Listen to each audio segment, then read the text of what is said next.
یہاں پر بھی میں کچھ ٹھہر کے ایک آدھی بات جو ہے وہ کرنا چاہوں گا، ہلکا سا اشارہ، اس پر زیادہ طویل میں بات نہیں کرنا چاہوں گا۔ سب سے پہلے تو میں یہ کہوں گا کہ جیسے ان پر یہ پیغام پہنچا نا اشرف آصف جلالی صاحب کا، جو انہوں نے کہہ دیا کوڑے لگائیں یہ وہ سارا، میں یہاں پر کہنا چاہوں گا چول زمان صاحب سے کہ چھپن چھپان صاحب تھوڑی سی ہمت کر کے نا، جو حنیف قریشی صاحب کے بیان نا نو ڈیمانڈ معاویہ والے معاذ اللہ، اما جی عائشہ صدیقہ رضی اللہ تعالیٰ عنہا پر جو انہوں نے بہتان جھوٹ باندھے، بے ادبیاں ان کی، اور پھر اس کے علاوہ جو انہوں نے ایک میرا کل والا جو بیان ہے وہ بھی آپ سن سکتے ہیں۔ حنیف قریشی صاحب نے وہ کہا ہے کہ حضرت سیدہ زہرا پاک رضی اللہ تعالیٰ عنہا جب وہ فدق مانگ رہی تھیں تو ان سے غلط فہمی ہو گئی، ٹھیک ہو گیا۔ یہ غلط فہمی کا لفظ جو ہے وہ ویڈیو میں موجود، پچھلی ویڈیو میں نے باقاعدہ ویڈیو چلائی، آپ دیکھنا چاہیں تو ادھر آپ دیکھ سکتے ہیں، پچھلی ویڈیو میں اس پر لگاؤں گا تو پھر بات مزید لمبی ہو جائے گی۔ تو یہ بھی جتنے بھی بیان ہے نا حنیف قریشی صاحب کے، یہ بھی ان تک پہنچائیں، اور پھر آپ سے بھی کہوں گا کہ اگر واقعی آپ غیرت مند ہیں نا سید، اگر آپ واقعی ہیں غیرت مند ہیں تو بھائی پھر یہ غلط فہمی والے لفظ تو حنیف قریشی صاحب نے بھی بولے ہیں، ان پر بھی ذرا لگائیں فتویٰ، کیا یہ جاہل ہیں، کیا کہیں گے ان کو گستاخ بے ادب کیا ہو گیا، ٹھیک ہو گیا۔ عرفان شاہ صاحب بھی کہیں، پھر میں نے طاہر القادری صاحب کا بھی کلپ لگایا، جو لفظ اشرف آصف جلالی صاحب نے بولے ہیں وہی لفظ طاہر القادری صاحب نے بھی بولے ہیں، اب ان کو بھی پکڑیں، طاہر القادری صاحب کو بے ادب گستاخ یہ وہ سارا کچھ کہیں۔ اگلی بات آپ کہہ رہے ہیں کہ جناب یہ جو ڈاکٹر سید عبدالعزیز صاحب ہیں الخطیب شامی دامت برکاتہم عالیہ، یہ سب سے بڑی ان کی سند یہ ہے کہ یہ نبی پاک علیہ السلام کے نواسے ہیں اور اولاد سرکار غوث اعظم رضی اللہ تعالیٰ عنہ ہیں۔ میں کہتا ہوں اگر آپ کے نزدیک یہ بالکل ٹھیک ہے، ہم بھی مانتے ہیں بالکل ٹھیک ہے، یہ ہمارے لیے بہت بڑی سند ہے، لیکن انہوں نے جو ہے وہ سارا آپ کہہ رہے ہیں کہ جناب گستاخی کا فتویٰ لگا دیا اور کوڑوں کا جو ہے وہ انہوں نے اعلان کر دیا عبدالعزیز صاحب نے، تو مجھے بتائیے اگر ان کی سند آپ کو قابل قبول ہے تو پھر مجھے بتائیے وہ تو الیاس عطار قادری صاحب کو اللہ کا ولی مان رہے ہیں، آپ کیوں نہیں مانتے؟ آپ کہتے ہیں فتویٰ دینا حرام ہے، حوالہ آپ ان کا دے رہے ہیں کہ جو الیاس عطار قادری صاحب کو اللہ کا ولی مان رہے ہیں، اور آپ یہ کہہ رہے ہیں کہ الیاس عطار قادری صاحب جو ہے وہ ان کے فتوے پر عمل کریں۔ وہ بھائی آپ جن کو مان رہے ہیں وہ تو آگے ہمارے الیاس قادری صاحب کو آپ کیوں نہیں مانتے؟ آپ کو کہاں پہ مرچ لگی ہوئی ہے؟ آپ کیوں تکلیف میں ہیں؟ آپ کو کون سا درد اٹھ گیا ہے؟ آپ کی باتوں میں تضاد، بہتان آپ لگا رہے ہیں، جھوٹ جب وہ آپ بول رہے ہیں۔ اس کے علاوہ میں یہ کہنا چاہوں گا کہ یہ جو سید صاحب ہیں عبدالعزیز صاحب دامت برکاتہم عالیہ، انہوں نے جو اشرف آصف جلالی صاحب کے بارے میں کچھ کہا ہے، یہاں پر امکان یہ ہے کہ جو اشرف آصف جلالی صاحب نے جو وضاحتیں بیان کی ہیں ہو سکتا ہے ان تک یہ وضاحتیں نہ پہنچی ہوں، ان کی توجہ ہی اس طرف نہ ہو، کیونکہ ویسے یہ اشرف آصف جلالی صاحب ہمارے پاکستان میں بالخصوص اردو بولی جاتی ہے اور ان کو سمجھنے میں کچھ دشواری ہوتی ہے، ان کی زبان اور ہے ہماری زبان اور ہے، تو یہ تو ایسے ہی ہوگا نا کہ جیسے سٹارٹنگ میں اشرف آصف جلالی صاحب کی مخالفت بہت زیادہ کثرت سے علماء بھی تھے جنہوں نے کی تھی، کیونکہ اس وقت مکمل وضاحت کسی نے سنی نہیں تھی، جب انہوں نے بار بار حوالہ جات کے ساتھ اشرف آصف جلالی صاحب نے وضاحت کر دی تو جتنے بھی ان کی مخالفت کرنے والے تھے 99% جو ہے وہ ان کے حق میں ہو گئے، کیسے تو بالکل ٹھیک ہے۔ اب مجھے بتائیے کہ یہ کیسے آپ نے گمان کر لیا کہ سارے حقائق جو ہیں وہ عبدالعزیز صاحب سید صاحب جو ہیں دامت برکاتہم عالیہ ان تک جو ہے وہ پہنچ چکے ہیں؟ ایسا بھی ہے ان کو سمجھ ہی نہ ان کی بات آئی ہو۔ اور تیسرے نمبر پر میں یہ بات کہنا چاہوں گا، مجھے بتائیے کہ کیا جو سید صاحب ہیں جتنے بھی سادات اکرام ہیں ہمارے سر کا تاج ہیں، مجھے بتائیے کیا وہ شریعت کے پابند نہیں ہیں؟ اس کا کیا مطلب ہے کہ ایک سید صاحب کو خود سمجھنے میں یا ان تک حقائق ہی نہیں پہنچے، انہوں نے کچھ اور سمجھ لیا ہو اور فتویٰ جو انہوں نے سمجھا ہے اس پر دے دیا ہو، تو اس کا کیا مطلب ہوا اب ان کے فتوے پر عمل کریں گے، شریعت پر کوئی عمل نہیں ہوگا، شریعت کو جو ہے وہ نظر انداز معاذ اللہ کر دیا جائے گا۔ اشرف آصف جلالی صاحب نے جو بیان کیا کیا وہ شریعت سے ہٹ کر بیان کیا؟ پھر آپ نے مناظرہ کیوں نہیں کیا؟ آپ اشرف آصف جلالی صاحب کے ساتھ مناظرہ آج تک حنیف قریشی صاحب نے کیا ہو تو مجھے بتائیے، حتیٰ کہ یہ اس وقت ظاہر محمود نعمانی جلالی صاحب کے ساتھ بھی مناظرہ کرنے کے لیے تیار نہیں ہے۔ عرفان شاہ صاحب نے مناظرہ کیا ہو، منور جماعتی صاحب نے، ریاض شاہ صاحب نے، جلالی صاحب تھوڑا وہ کلپے ہیں اس لحاظ سے، جتنی لان تان اشرف آصف جلالی صاحب نے حوالہ جات کے حوالے سے آپ کے منہ پر ماری اور کی ہے نا لان تان، اتنی شاید کسی نے بھی نہیں کی ہوگی، اور آپ میں کوئی ایسا نر ہے ہی نہیں ہے، کوئی ایسا مرد کا بچہ ہی نہیں ہے کہ جو اشرف آصف جلالی صاحب کے مقابلے میں آ جائے اور ان سے آ کے جو ہے وہ مناظرہ کر لے، کسی نے آج تک نہیں کیا۔ اب وہ بیمار ہو گئے، قریشی صاحب کو جاگ آ گئی جناب، تو وہ جب کہہ رہے ہیں کہ جناب ہم مناظرہ کریں گے تو وہ ان سے مناظرہ کرنے کی بجائے دعوت اسلامی پر جو ہے وہ ٹوٹ پڑے ہیں غنیم قریشی صاحب. اب ان کی رات کی نیندیں بھی خراب ہو گئی ہیں. یہ چول زمان صاحب جو ہیں, اب یہ الیاس عطار قادری صاحب کو جو ہے وہ طرح طرح کے ان پر جو ہے وہ بہتان لگا رہے ہیں اور ان کو جو ہے وہ پتہ نہیں کیا کیا جو ہے وہ بول رہے ہیں. اب آپ یہاں پر لگا رہے ہیں. اور پھر ایک آخری بات یہ کہہ رہے ہیں چول زمان صاحب کہ الیاس عطار قادری صاحب نے ان کی حوصلہ افزائی کی, اشرف آصف جلالی صاحب کی ان کی پشت پناہی کی ہے. آپ مجھے دیانتداری سے بتائیے کوئی ایک ویڈیو پروف رکھ دیں سامنے, کوئی ایک ویڈیو نہ سے کچھ کسی اور لحاظ سے بتا دیں کہ ان کی پشت پناہی انہوں نے کیسے کر دی, کیسے حوصلہ افزائی کر دی. الیاس قادری صاحب تو اس معاملے میں انہوں نے ایک لفظ بھی نہیں بولا. آپ مجھے بتائیے کیسے حوصلہ افزائی ہو گئی. آپ کی خیانت لوگوں کی توجہ ہٹانے کے لیے, اپنی عزتیں بحال کرنے کے لیے مکر کر رہے ہو. مجھے بتائیے منافقوں میں اور آپ لوگوں میں فرق کیا رہ گیا؟ اور اپنے آپ کو کہتے ہو سید ہیں. ایسے سید ہیں جنہوں نے راستے حق کے چھوڑے ہوئے ہیں, ان کو ہم بالکل سید ماننے کے لیے بالکل بھی تیار نہیں. معافی چاہوں گا آپ سے, لفظ میرے خطرناک ہیں, سخت ہیں, لیکن بات حق ہے. ہم اس سید کو ماننے والے ہیں الحمدللہ. اور آپ اعلیٰ حضرت کی بات کر رہے ہو, وہ جانتا ہے جگ, جو انہوں نے اپنے اشعار میں کہہ دیا یا سادات کرام کی تعظیم کے حوالے سے, وہ سارا جگ جانتا ہے. اس پر ہمیں دلائل دینے کی ضرورت نہیں ہے, بے وقوفوں کو دلائل نہیں. یہ بھی ہم جو بات کر رہے ہیں یہ ہم ان لوگوں کے سامنے رکھ رہے ہیں جو میرے جیسے ان کی باتوں میں آ سکتے ہیں یا آ چکے ہیں. ان کے لیے ہم رکھ رہے ہیں کہ یہ بے وقوف ٹولہ ہے جو اشرف آصف جلالی صاحب کو بھی بے ادب کہہ رہا ہے اور الیاس عطار قادری صاحب کے فتوے کو معادلہ حرام کہہ رہے ہیں, حالانکہ وہ فتویٰ دیا. پہلی بات یہ ہے الیاس قادری صاحب نے آج تک فتویٰ دیا بھی کوئی نہیں. آپ یہ دیکھ لیں ان کی خیانت. آج تک سوشل میڈیا بھرا پڑا ہے, یوٹیوب بھرا پڑا ہے, ان کا کتنا جو ہے وہ پروگرام نیٹ پہ موجود ہے دعوت اسلامی کا. آپ مجھے بتا دیں الیاس قادری صاحب نے کون سا فتویٰ دیا ہے؟ تو بھائی فتویٰ دینے کے لیے انہوں نے مفتیان کرام کو رکھا ہوا ہے. یہ آپ کی خباثت کا, آپ کی کم عقلی کا یہ منہ بولتا ثبوت ہے کہ اتنے آپ جاہل مطلق ہو. اور میں اس سے آگے میں اور کیا کہہ سکتا ہوں. آپ تو لفظ جاہل کی بھی شاید جو ہے وہ انسلٹ ہو جائے گی, اس لحاظ سے میں کیا یہاں پر لفظ استعمال کروں. میرے پاس وہ لفظ ہی نہیں ہے کہ آپ اتنے بے وقوف قسم کے آدمی ہو. آپ کی باتوں میں تعداد, جھوٹ آپ بول رہے ہو, بہتان آپ لگا رہے ہو, اور جناب پھر بھی آپ ہی سچے بن کے جو ہے وہ اٹھے ہوئے کو جناب ہم بھی جو ہے وہ اہل بیت طہار کے جو ہے وہ غلام ہیں. اگر غلام واقعی ہے, جھوٹے غلام ہیں آپ, اگر آپ واقعی غلام ہیں نا, لگائیے پھر مفتی حنیف قریشی صاحب پر فتویٰ.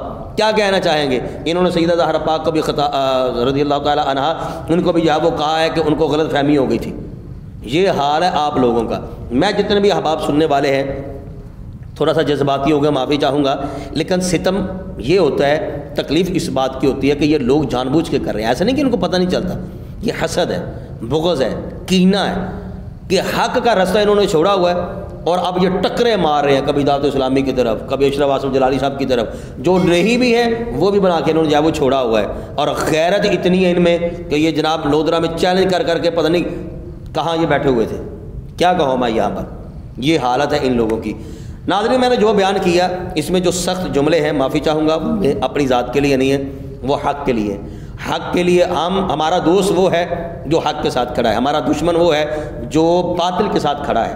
ہم اس کو دشمن ہیں, وہ ہمارا دشمن ہے. ہم الحمدللہ حق کو سلام کرنے والے ہیں. یقین کیجئے کوئی بھی ہے, نہ خونی تعلق ہے, نہ کوئی کاروباری تعلق ہے, نہ ہی کوئی جائیدادوں کا مسئلہ ہے, کچھ بھی نہیں ہے. صرف ہم اس کی عزت کرتے ہیں جو حق کے لیے کھڑا ہے, اور جو حق پر نہیں ہے ہمارا وہ کچھ لگتا ہی نہیں ہے. بڑا سادہ سا ہے اپنا معیار زندگی کوثر, جو ان سے بے تعلق ہو ہمارا ہو ہی نہیں سکتا. آپ اپنی رائے کا اظہار کمنٹ باکس میں ضرور کیجیے گا, ہم انتظار کریں گے. بہت شکریہ. السلام علیکم ورحمۃ اللہ وبرکاتہ.